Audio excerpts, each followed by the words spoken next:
said in the article or to the Yeah. reporter. Doesn't that sound like a surrender to you?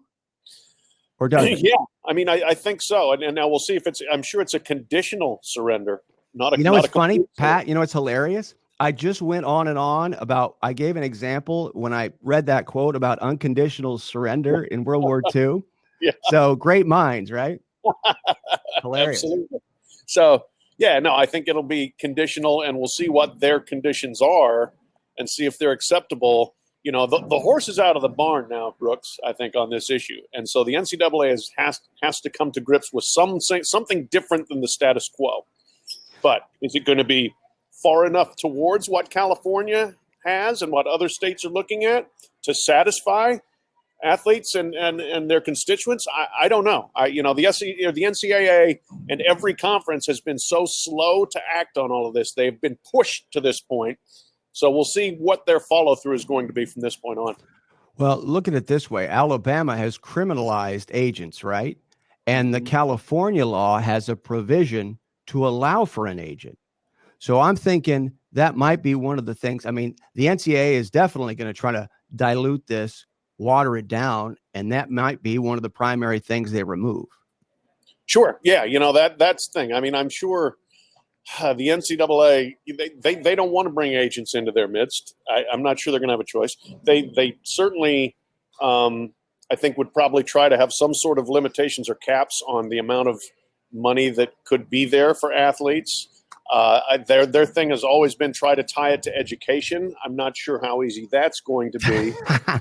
There's a lot of complications to this, and they're not right now dealing from an area of strength. Right. Do you think the Florida law, but the bill that's coming out today, the fact that it's 2020 as the possibility rather than the California 2023 is motivating the NCAA here? Well, I think it probably has to, that 2023 is now the outside date, right, and people could be pushing that down closer to now. And so I think that they have to have some urgency. Now, I know they set up this working group back in the summer, and they did say they wanted findings in October. So they're on their timeline now, but then, how quickly do they turn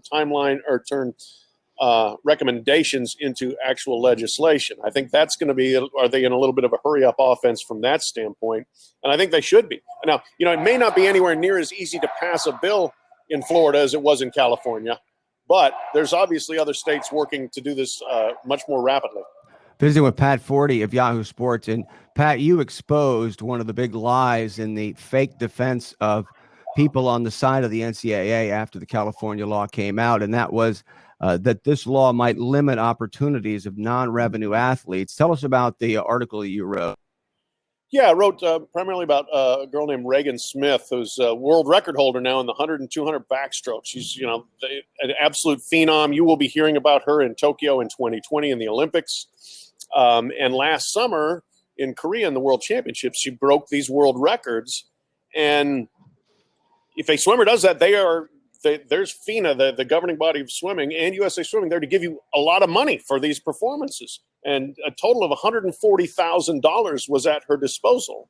But because of NCAA rules, she only got to keep about $41,000. So there's $100,000 behind this NCAA blockade that she can't get. And it's not coming from an unscrupulous agent. It's not coming from a rogue booster. It's coming from USA Swimming and FINA.